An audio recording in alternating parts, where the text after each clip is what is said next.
and welcome to the State of 911 webinar series hosted by the National 911 Program.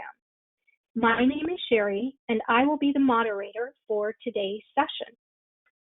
This webinar series is designed to provide useful information for the 911 stakeholder community about federal and state participation in the planning, design, and implementation of next generation 911, otherwise referred to as NG 911 systems. It includes real experiences from leaders utilizing these processes throughout the country. Today's session will feature speakers providing updates from both the FCC and the National 911 Program on the latest national 911 data. For closed captioning, please copy and paste the URL link in the chat window to an additional web browser. For more information on National 911 Program webinars or to access archived recordings or learn more about the National 911 Program, please visit 911.gov. Feedback or questions about the webinars can be sent to National 911 Team at mcp911.com.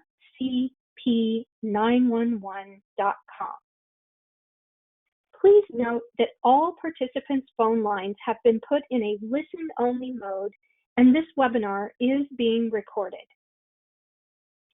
To ask questions of our presenters, feel free to take one of two actions. Using GoToWebinar's question feature located on the right-hand side of your screen, enter your question at any time during the presentation and it will be entered into a queue. This feature may not be visible while your screen is in the expanded page view. Or if you'd like to ask your question live, use the raise hand feature to request your phone line be unmuted and you will be called upon to ask your question. Individuals registered for this webinar will receive access to today's PowerPoint presentation and the webinar recording. With that, I'd like to turn it over to Lori Flaherty to introduce our first speaker, Ms. Jill Coogan. Lori? Thanks, Sherry. We are so happy to have Jill Coogan with us today. She is an attorney advisor with the Policy and Licensing Division of the Public Safety and Homeland Security Bureau at the Federal Communications Commission. Jill will be sharing with us information on the FCC's 12th iteration of the Fee Diversion report that a lot of you are familiar with. With that, the floor is yours, Jill. Thank you, Lori. Thank you, Sherry. Hello, everybody. It's a pleasure to be with you all today for the webinar. Today, I'm going to be talking about 911 fee diversion. First, we'll take a look at the FCC's annual 911 fee reports. Next, we'll discuss the FCC's recent Notice of Inquiry on 911 fee diversion. Finally, we'll discuss the new mandates related to 911 fee diversion under Section 902 of the Don't Break Up the T-Band Act of 2020, signed into law on December 27, 2020. Please go to the next slide. Thank you. The New and Emerging Technologies 911 Improvement Act of 2008, also known as the Net 911 Act, requires the FCC to submit an annual report to Congress on collection and distribution of 911 and enhanced 911 fees and charges. Since our first 911 fee report in 2009, the FCC has issued 12 911 fee reports. Our 12th report, issued in December 2020, covered states' 911 fee collection and spending during calendar year 2019. A major focus of the FCC's annual 911 fee report is the issue of 911 fee diversion. In other words, each year the FCC analyzes and reports to Congress on whether a state or other jurisdiction's 911 fees and charges are being used for any purpose other than to support 911. In addition to fee diversion analysis, the annual report includes state-by-state data on, for example, 911 call volumes, the number of PSAPs, 911 expenditure categories, implementation of Next Generation 911, and 911 cybersecurity expenditures. Let's turn back now to the specific issue of 911 fee diversion. One of the principal sources of funding for 911 fees assessed by states is fees assessed by states on a per-line basis for phone service. Service providers typically collect these fees from consumers through their monthly subscriber bills. Then they remit the fees to the governmental authority assessing the fee. However, sometimes states and other jurisdictions divert these 911 fees and do not spend them on the intended 911 related purposes. When a state diverts the 911 fees it collects to a non-911 purpose, even if that other purpose is an important and worthwhile public safety purpose, the state is reducing the amount available for essential 911 services. For the FCC's annual 911 fee report to Congress, we analyze how each state has allocated and spent the 911 fees it collected during the year in question, and whether the state has diverted the 911 fees to non-911 related uses.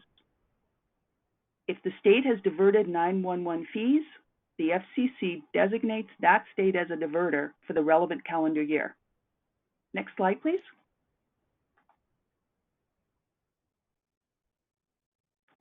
As I mentioned, the FCC issued its 12th annual 911 fee report in December 2020. Any comments on the 12th report were due on January 7th, 2021, and reply comments will be due on January 22nd, 2021. You'll notice here at the bottom of the slide, we list the FCC webpage where you can view all the FCC's annual 911 fee reports and also each state's 911 questionnaire response for each year.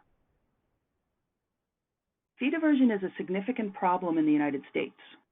The large amount of money being diverted each year can potentially mean insufficient funding in some states for PSAP operations, next generation 911 technology upgrades, and other vital 911 needs. Each year, the FCC annual 911 report identifies a number of states as diverters, and a few states persist in the practice year after year. The 12th report found that in calendar year 2019, 5 states had diverted fees: New York, New Jersey, Rhode Island, West Virginia, and Nevada. In Nevada, 911 fee collection and spending is handled at the local level. Nevada was designated as a diverter because 2 of its local jurisdictions diverted 911 funds with spending on body and vehicle cameras. The 5 states I mentioned were the same 5 states that had also diverted in calendar year 2018. In fact, 2 of these states, New York and Rhode Island, have been found to be diverters for every single year since the first annual 911 fee report in 2009. The 12th annual report found that in calendar year 2019, the 5 diverting states diverted a total of approximately $200 million, or approximately 6.6% of all 911 E911 fees collected by all states and jurisdictions in 2019. From 2012 to 2019, states and other jurisdictions diverted over $1.475 billion in fees collected for 911 and E911. Some states have tried to stop their fee diversion practices. We're starting to see some of the diverting states revise their 911 fee laws to try to eliminate fee diversion. For example, recently both West Virginia and Rhode Island revised their 911 fee laws to create separate fee categories to cover some of the expenditures previously funded through a 911 fee. For the upcoming 13th annual report, we expect to make a determination whether these statutory revisions are sufficient to support that these states were no longer diverters for calendar year 2020. Next slide, please.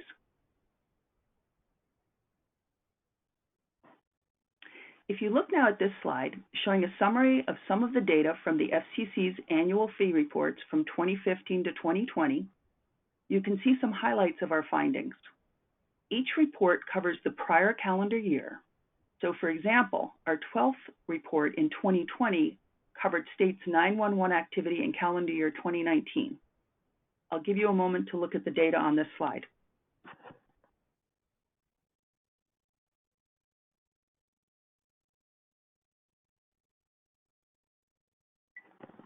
Next slide, please.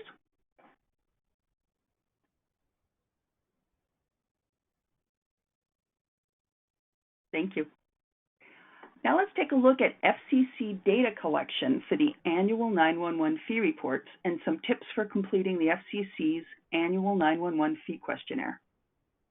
Each year, the FCC sends out a detailed form to 56 U.S. states and jurisdictions to collect 911 fee data for the prior calendar year.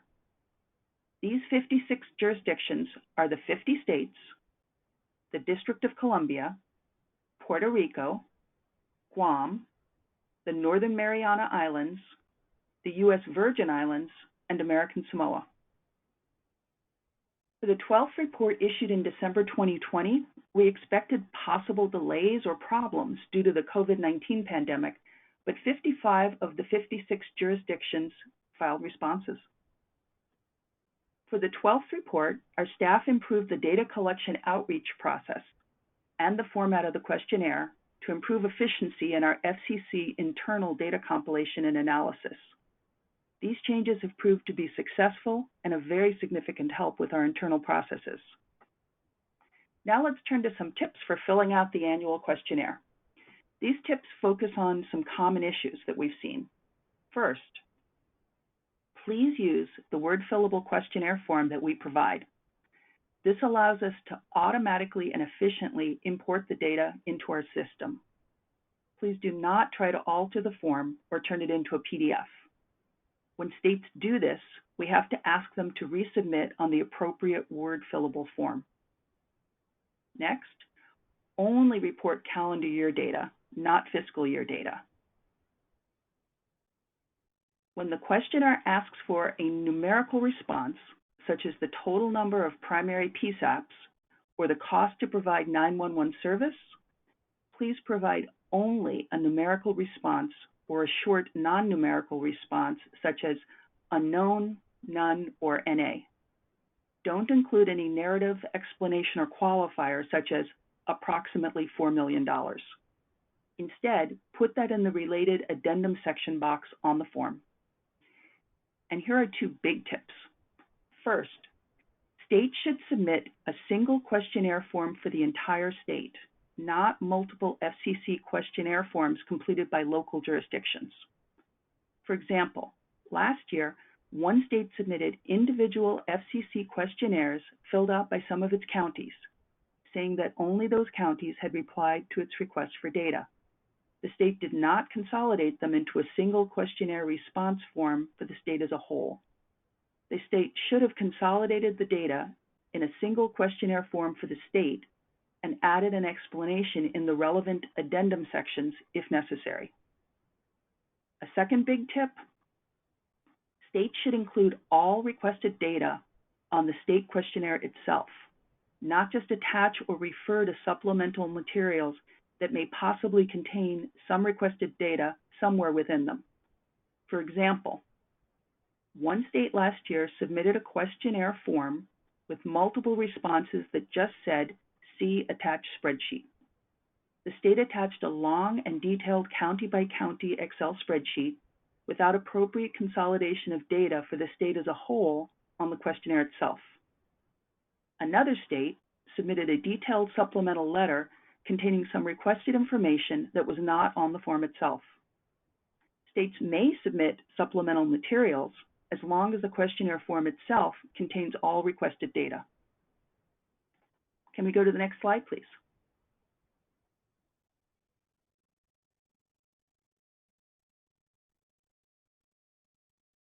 Thank you. On October 2nd, 2020, the FCC released a Notice of Inquiry, or NOI, on 911 fee diversion. The NOI sought comment on steps the Commission or others could take to discourage states from diverting 911 fees. The NOI also sought comment on the effects of 911 fee diversion, including the specific impact that 911 fee diversion has had on the provision of 911 service in states that have diverted fees. In addition, the NOI sought comment on the sufficiency and accuracy of our annual 911 fee reports. As noted on the slide, we received 8 comments and 7 reply comments to the NOI. At the bottom of the slide, we list the FCC webpage where you can view these comments. Please go to the next slide.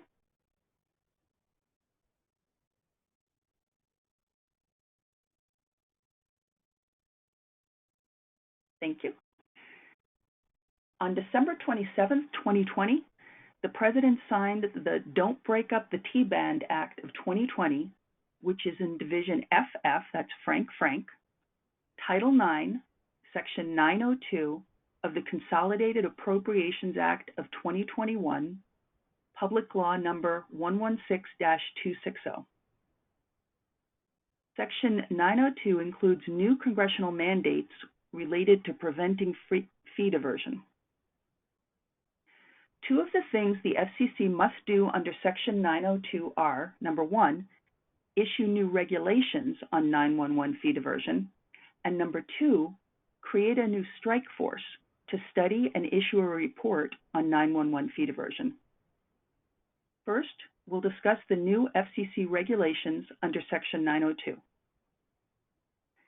Section 902 states that the FCC shall, within 180 days of the enactment of the Act, quote, issue final rules designating purposes and functions for which the obligation or expenditure of 911 fees or charges by any state or taxing jurisdiction authorized to impose such a fee or charge is acceptable, unquote. Section 902 also provides that the use of 911 fees for any purpose or function other than those designated by the Commission constitutes 911 fee diversion. This also eliminates a provision in the previously existing legislation that defined fee diversion as any use of 911 fees or purposes other than those specified by the state assessing the fee. Section 902 also, for example, establishes a process for states and taxing jurisdictions to petition the FCC to seek a determination regarding whether a proposed 911 expenditure is acceptable. It prohibits any state or taxing jurisdiction identified as a fee diverter in the Commission's annual 911 fee report from participating or sending a representative to serve on any committee, panel, or council established under Section 6205A of the Middle Class Tax Relief and Job Creation Act of 2012, 47 U.S.C. 1425A, or any advisory committee established by the Commission. And Section 902 also requires states and taxing jurisdictions that obtain federal grant funding under Section 158 of the National Telecommunications and Information Administration Organization Act, 47 U.S.C. 942, to participate in the Commission's annual data collection. Please go to the next slide.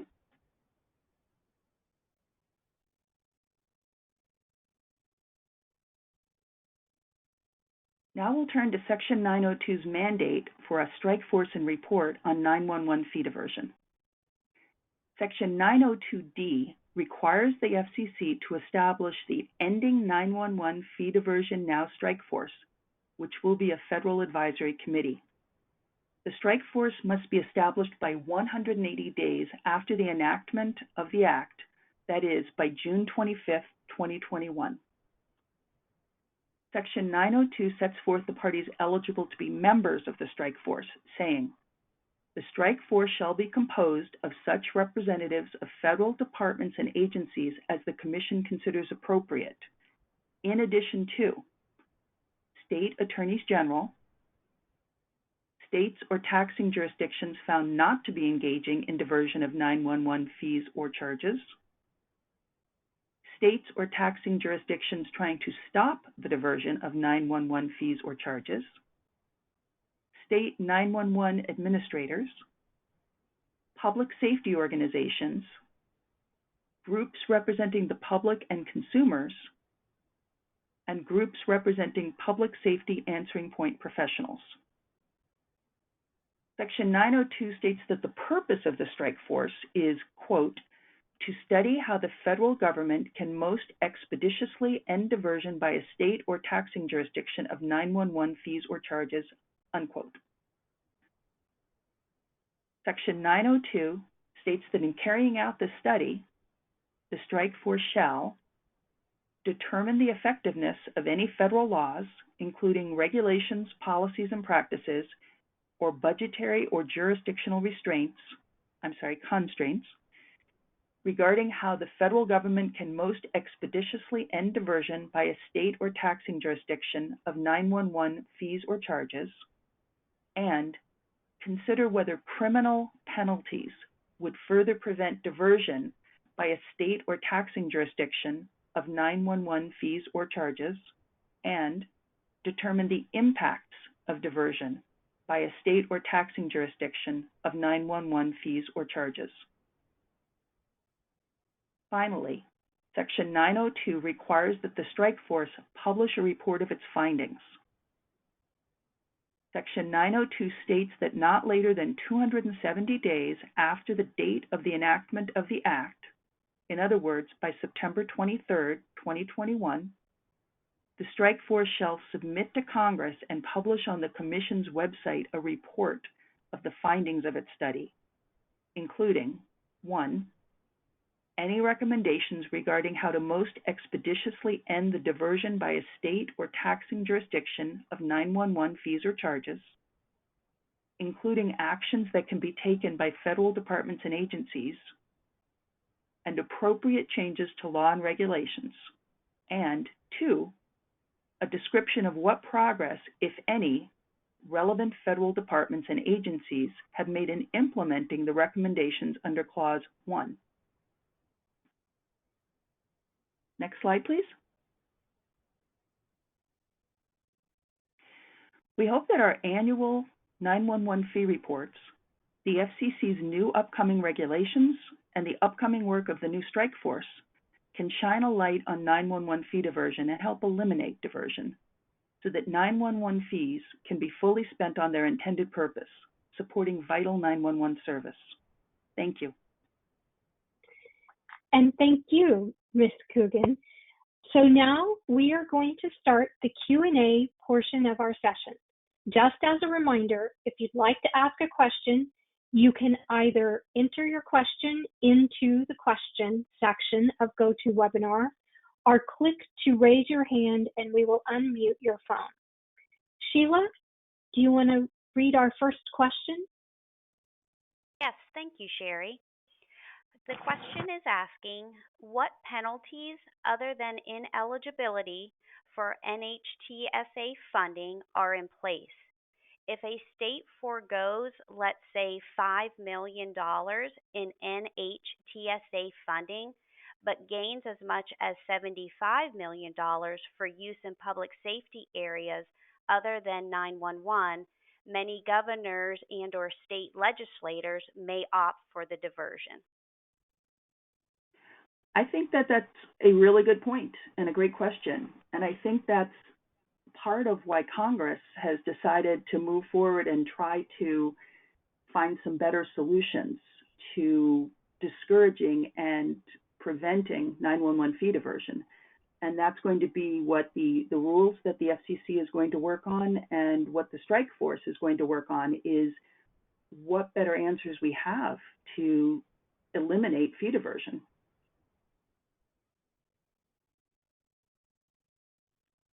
Thank you. The NHTSA also has an annual survey to state 911 offices. That survey complements the FCC state survey. Several states do not respond, claiming they do not have access to data from reporting PSAPs or counties. Does the FCC report data for all states, including those for which NHTSA cannot get data?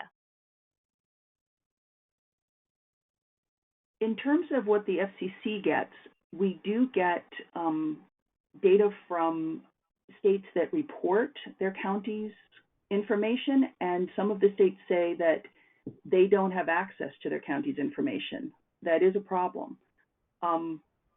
David or John, do you want to speak to the coordination of which of the two agencies gets more local data? Or Lori? John, you want to take that one? Yeah, this is John. So I guess my response would be I'm not aware that of FCC getting more information than other agencies. We send out our survey annually, and we have a strong outreach component to our data collection. And in the last few years, we've had some really good success in getting responses from jurisdictions. In the past, that may not have been the case, but I really would invite David and Laurie to talk to any coordination issues. Yeah, this is David first. Let me just also add, we work closely with NHTSA and with Laurie's shop to coordinate our information collection. We actually try to do our data collection at the same time so that states that are responding to both our data collection and theirs can do it all at once. We try to avoid asking duplicative or overlapping questions. And in terms of, I think that the data collections are complementary. There are limitations on both sides in terms of how much information states sometimes are able to get from local jurisdictions that are actually running a lot of the 911 operations in a state. I think that that's an issue for both data collections. But we do try as much as possible to work with the states to help them to gather the information, to make it easier for them to gather the information by providing as many tools as we can, some of which Jill described, to make the inputting of information for the FCC data collection as easy as possible. And I think Laurie, in her part of the webinar, is going to be talking about the 911.gov data collection and how they do that piece of it. So she can address perhaps that element of the question during her half of the webinar.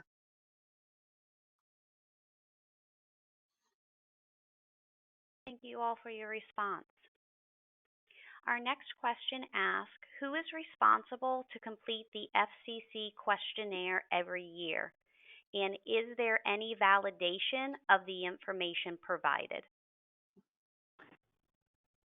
The person, we send an email and a form to the governor of each state each year, and then each state decides who's going to be in that state, who's going to be replying to it. And we don't really have a validation method other than often we see during the course of the year, we see something in the news, or we learn something through various channels that would validate or negate what the state is telling us. But in general, states are very forthcoming, and sometimes we just have to accept what they say because they have access to information we don't, without a much larger staff to investigate what they're saying. Does the FCC provide definitions for categories to help with consistent interpretation of the questions? Of the questions or of what constitutes fee diversion? This is asking about the questions. Can you read it again? I can. Does the FCC provide definitions for categories to help with consistent interpretation of the questions? We have what is on the form itself, and when a number of states might have problem with it, we might consider revising how we phrase the question. Often states contact us to ask us how they should interpret it, but basically what is on the form itself is the explanation that's available for what the question means. But please feel free to contact us if you're not sure what a question means. Thank you. And states do that. Once you establish a process for jurisdictions to seek a waiver, many states will choose to do that, and you will totally lose the intended purpose of the Net 911 Act of 2008. Is this really what you want to do? This negates the work of the Strikeforce. I don't think that if you're talking about the being able to petition to find out if a certain expense under the new rules, if a certain expense is acceptable, I don't think that really is a waiver. John or David, do you want to speak to that? Yeah, this is David. Jill, I absolutely agree. If you look, first of all, in terms of whether the FCC wants to do something or not, the provision that the questioner is referring to is a provision that's in a statute. So it's that process is legislatively mandated, and therefore the FCC does not have a choice about whether to administer it or not. But I think it's important to underscore what the legislation actually says. The right of a state to petition is the right of the state to seek a declaration from the FCC that a particular type of expense is 911 related. And in order to sustain that petition, the statute sets forth the criteria that the state has to meet and the showing that it needs to make. So, and this is all going to be laid out in the rulemaking that we're working on now to implement the elements of the statute that Jill described. But I don't think it's a waiver process. It's not a way of letting the states validate expenses that are not 911 related as not being diversion. It's a way for them to seek a declaration that an expense that isn't specifically accounted for in the rules that we're going to adopt should nonetheless be considered to be 911 related. And the statute's very clear that the state has to make a convincing showing that it is 911 related. And if it doesn't, then the FCC can rule against the state. So that's really the meaning of that provision. It's not a waiver provision. Okay, thanks to all of the three speakers, Jill, David, and John. And with that, we are going to move on to our next speaker, who actually needs no introduction. Lori Flaherty, go ahead and take it away. Hey, Terry. As all of my pals from the FCC have mentioned, I'm going to be talking about the 911 annual report, the data collection that we do annually from the states, which is done concurrently with the FCC. I'm going to highlight a little bit about the data that we collected in the last year. But if you go to the next slide, first, I just wanted to mention, for those of you that might not be familiar with the 911 program, the 911 program was started, it was established by Congress more than 15 years ago, and they gave us 3 jobs. The first job is to act as a convener, to coordinate the efforts of the 911 stakeholders as a community to bring you together to decide for yourselves how to move forward on a variety of issues. The second job is to collect and create resources for the folks at the state and local level that actually operate the 911 system. And the third job, which we do jointly with the folks at NTIA at the Department of Commerce, is to administer a grant program specifically for the upgrade of the 911 infrastructure. That document that you see on the slide there is our annual report on the activities of the last year. The URL is on the bottom of the slide there, and everything that the program does falls into one of those 3 categories. Next slide. Before I launch into the data, I wanted to say thank you, because in order to pull the report together every year, there is a small army of people involved in that activity. First and foremost, the folks at the state and local level that actually submit the data, the folks at the state level that aggregate the data, and our teams, there are 2 or 3 of them that work on this jointly to work with the states to sometimes aggregate their data for them, to remind them about deadlines, and to pull together the report. So I sincerely appreciate everything that all of you do to make the following information possible. Next slide. When we first started this activity 10 years ago, we went to the folks at NASNA, the National Association of State 911 Administrators, and we asked them two questions. We said, what data would be really useful for you to have, and what would be feasible for you to collect? And on the basis of that information, we came up with a data set that has roughly 50-some data elements to it, and they are divided up into two groups. The first group of data elements are demographic data. You know, how many calls do you take? How many PSAPs do you have? That kind of information. And then in the second part of the report, there is data that depicts the deployment progress that each state is making. So we have done this every year now for 10 years, and you can see that this is the cover of this year's report. As with the FCC, the report was made available in 2020 for the previous year. So the data that I'll be talking about is data that were reported for the calendar year of 2019. Next slide.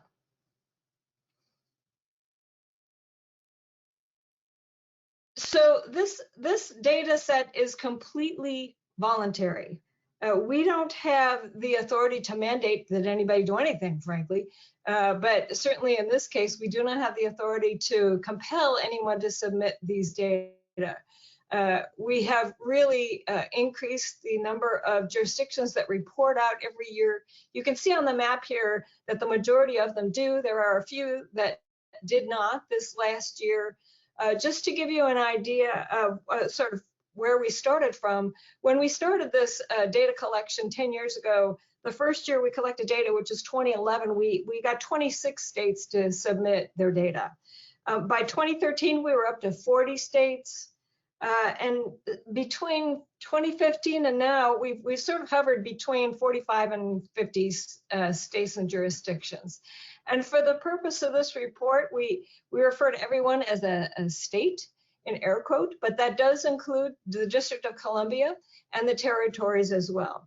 So for this report, there were a total of 48 jurisdictions that did submit data for this report. And to answer a question that was brought up by, during the FCC's presentation, there was a little bit of a difference, if you will, sometimes in data elements that are reported to the FCC and to NHTSA. I'm not sure why. It's one of those little mysteries, but I'll show you a couple examples as we move forward. Next slide.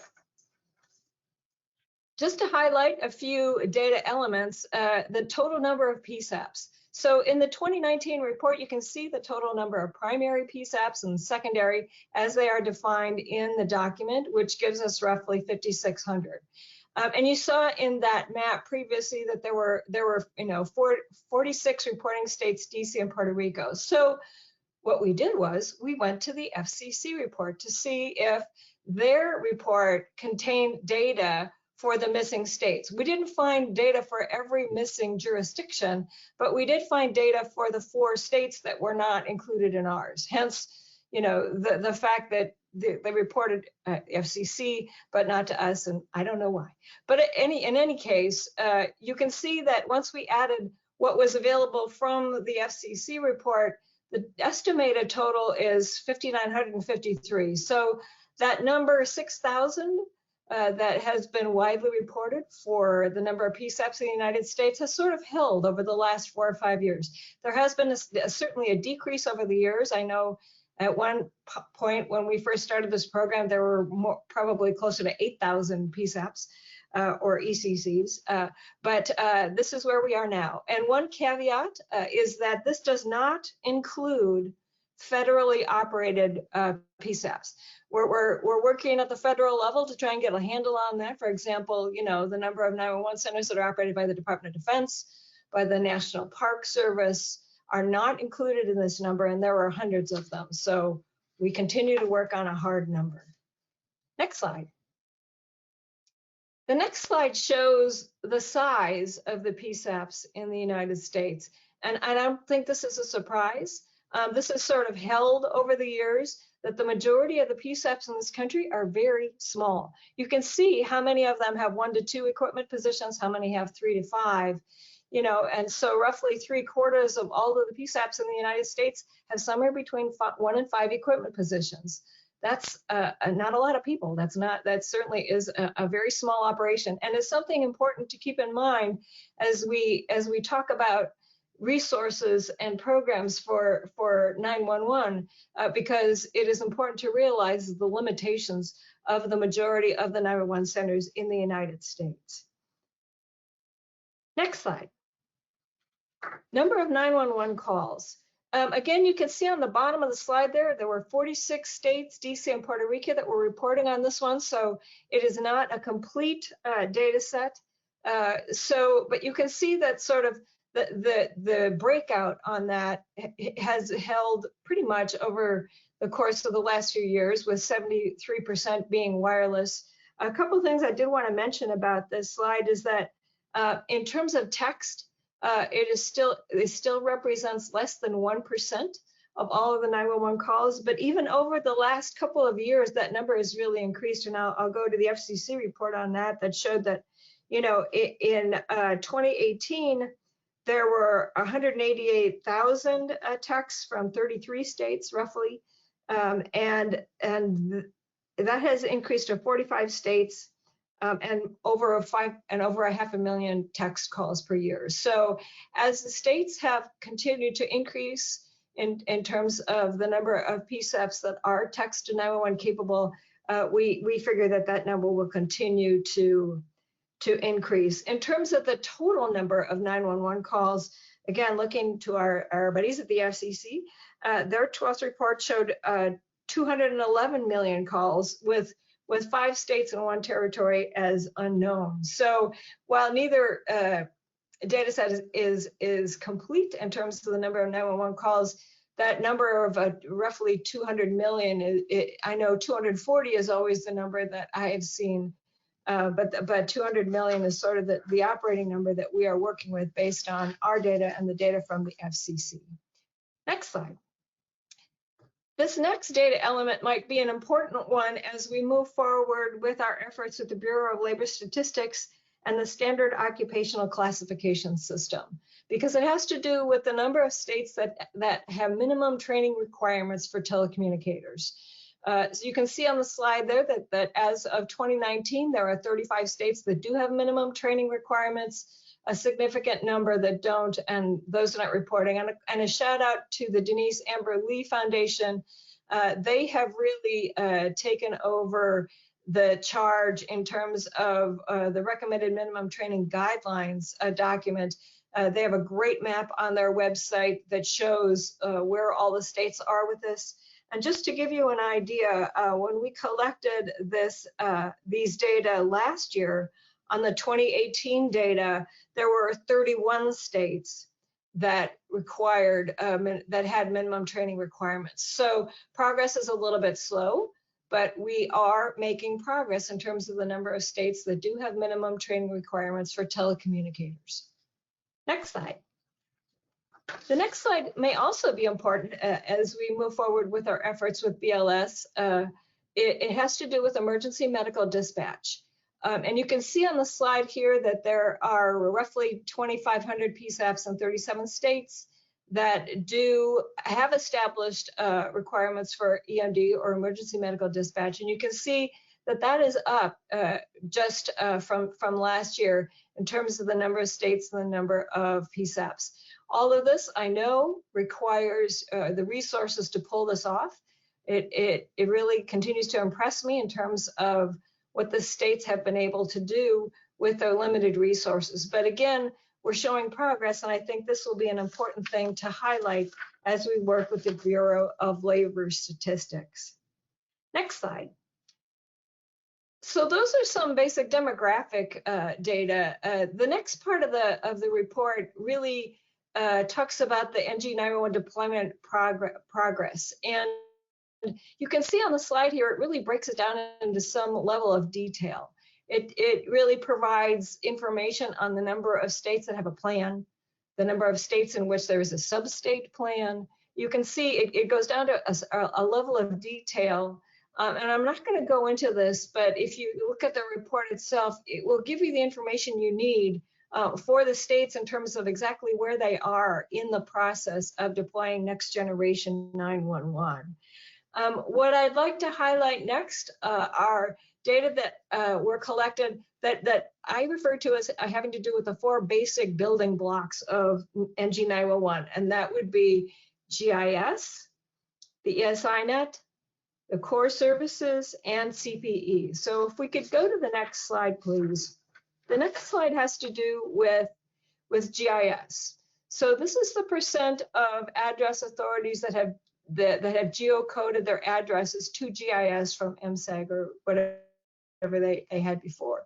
And you can see on this slide that there are 13 states that are 100% compliant, at least in terms of the civil addressing. I will caveat that is in terms of knowing that a lot of the states are working with DOD and with the Park Service to try and solve the issue of the big black holes on their maps in terms of GIS.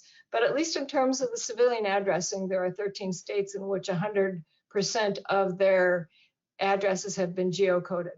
But if you look at that next line down, you can see that there are 21 states where they don't know, and 4 states that did not submit. So fully half of the states didn't know or didn't submit this information. Also, though, I think what is important is that of those that reported, there aren't any states where they haven't done anything. They're starting to move. They're starting to put resources toward this because I think everyone understands the importance of GIS in terms of routing calls and dispatching emergency responders. Next slide. Okay, the percent of PSAPs that are connected to an ESINet. Second building block is the ESINet. So you can see on this slide there are 6 states that have connected 100% of their PSAPs to an ESINet. There are states that haven't, 10 states that haven't started yet. There are a number of states that don't know or we're not sure. And the unknowns and the did not submit goes back to something that was mentioned earlier. There are a number of states in which they frankly don't have the authority to get this information from local government. And so there are holes in this database. But it provides a picture for us in terms of where the states are and what resources would be really helpful to them as they try and move their systems forward. Just to give you an idea in terms of trends, so in 2019, there were roughly 2,100 PSAPs reported as connected to an ESINet in total. And that is compared with about 1,800 last year. So again, progress is being made. It certainly isn't as fast as anyone would like it to be, but it's important to note that there is progress being made. Next slide. So this next slide has to do with the percent of PSAPs that are capable of processing NG 911 location data. What this slide does is it identifies the percentage of PSAPs in the states that are capable of processing NG 911 emergency calls for all service types using NG 911 infrastructure that conforms to nationally accepted standards. So you can see on this slide that there are 11 states, and I focus on that they are capable of processing location data. I realize that there have been challenges in terms of actually receiving the calls in that format in many states, but there are 11 states that are in which 100% of their PSAPs are capable of processing the NG 911 location data using infrastructure and CPE. You can see there are 14 states that haven't started yet. There are also a number of states for which we don't know or did not submit these data. But again, progress is being made from previous years, and we will continue to track this as we move forward. Next slide. This next slide, I just want to take a minute to explain a little bit before I move on to the data element because it's a little complicated. So the couple of slides that follow this one have to do with data that was collected as part of the profile database. And what we did was we incorporated 9 questions that go back to the NG911 self-assessment tool. For those of you that are not familiar with that tool, it was actually developed by a formal advisory group to the FCC, to the Task Force for Optimal PSAP Architecture. And what that group did was they broke down the process of NG911 deployment or implementation into 6 domains, and you can see them listed here on the slide. 4 of them are technical domains, and 2 of them are completely non-technical. So that first business domain has to do with administration and planning and governance. That last domain, operations, has to do with training and operations. So you can see it's pretty comprehensive in terms of all the different domains that are required to implement next generation 911. It goes even further. It divides each one of those domains into 6 stages, or into 5 stages. And you can see the 5 stages listed on the slide. And it is the tool itself is very comprehensive and very detailed. And for each one of the domains, for each one of the stages, it lists the functions that need to be present in order for you to consider yourself to be within that stage for that particular domain. I've put the URL on the bottom. I mean, if you go to 911.gov and go to the current projects tab on the top navigation bar, there is a choice you can make for the NG911 self-assessment tool if that is of interest to you. Because whether you are a local, state, federal, or a regional system, it has really good information for you to figure out where you are in the process and what you need to do next to move forward. So using that tool, we asked the states a series of 9 questions about where they were in the implementation process. And again, this is they self-rated. And if we go to the next slide, we'll show you the results of what they provided for us. This is, I would say, this is rudimentary. It is not exactly scientific. We attributed point values to each of the 9 questions, and then based on where the states rated themselves, we put them in a group. And you can see that on this slide that there were 8 or 10 states that did not provide information on this. And then the rest of them provided information that grouped them into one of these 9 groups. And then what we did was we put them into 3 general groups, if you will. So that orange group on the bottom are what generally are referred to as the early adopters, the folks that are sort of out front in terms of NG911 implementation. The folks in the blue, I would consider those states that have experienced significant challenges, whether funding, governance, administration, whatever the case might be, in trying to move their systems forward. And then everybody else is just sort of everybody else, so in the middle somewhere, having, moving forward with their implementation. But there's something that I want you to notice just sort of about how these are grouped. There are 8 or 10 that we don't have data for, but if you look at each of these colored groups, what you see is that they're sort of clumping for blue and for gray, they're clumping toward the bottom of that group. In other words, they're about to jump to the next group, which I think is important in terms of understanding their progress in terms of next generation 911 deployment. So they are ready to jump to the next group in terms of where they are with their deployment. And if we go to the next slide, you'll see sort of just in a year's time how much progress they've made. You can see that for just a year ago, when they self-rated themselves, there were way more for which we didn't have any data, and they were sort of more evenly distributed even within the colored groups in terms of where they were in general progress. They seem to be making progress in terms of moving themselves forward. And while this, again, is very rudimentary information and, not exactly scientific, it certainly matches what we are hearing from the states in terms of where they are with deployment. Next slide. I think that's it for me. I would again like to thank everyone who has been involved in this project. As I said, it took a small army of people to pull this off, and we are grateful to the states for submitting these data. They have been useful to us and to others in terms of trying to figure out how to help the states move forward. I think with that, I'll turn it over to Sherry and Sheila. Thank you, Lori. As a reminder, again, this is our question period, and you can enter your question either in the question window or by raising your hand. Sheila, you want to read us the first question?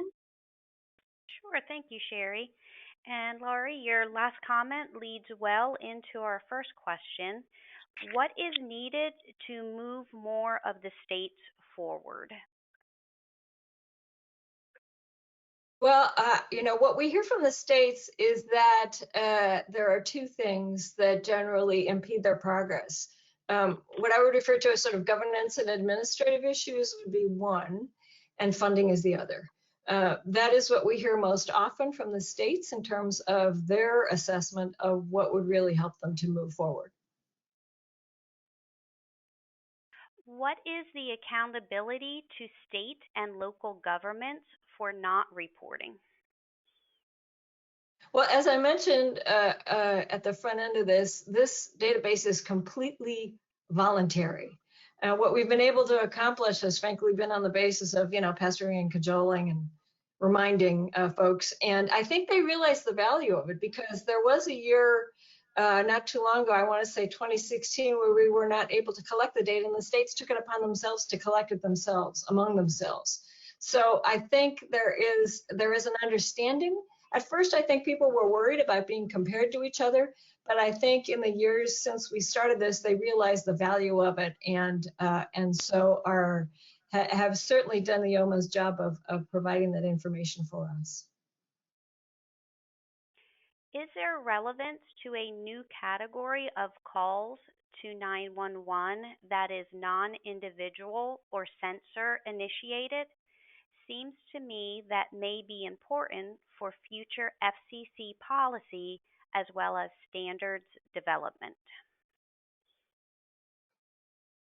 Yeah, certainly, as 911 continues to evolve, we'll continue to look at this database. It is a database that requires OMB to provide us permission to collect these data, and sort of concurrent with that federal permission process, we look at the database every 2 or 3 years to see whether or not it warrants any revisions. So we will continue to do that.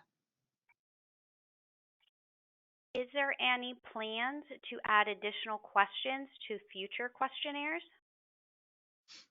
Well, as I mentioned, we sort of look, we try not to change it every year, because that would be, frankly, confusing and disruptive. But every 2 or 3 years, we just take a good look at it to see. We always look at the form of the questions to see if we can't make it clearer. But we generally look at this every 2 or 3 years as we are requesting OMB permission to continue to collect the data, because we have to submit the data set to them. And that seems to correspond well with how often it makes sense to do this. If folks have ideas about what would be helpful to collect, I'm certainly open to ideas. So I think most people know how to get a hold of me, and I'd be happy to hear from you. Okay, thank you, Lori, and thank you to all of our speakers. We did have one final, it's not a question, but a comment from Mr. Robert Cobb. He said, "Thank you for a great session. Very good information of considerable value for all." So with that, that concludes today's webinar, and we appreciate everyone's time and participation. As a reminder, an archived version of today's webinar will be available on the website 911.gov in the near future. Our next webinar is scheduled for Tuesday, March the 9th at noon Eastern Time. We hope that you will all be able to join us for that webinar. And with that, I want to thank you and hope everyone has a great day.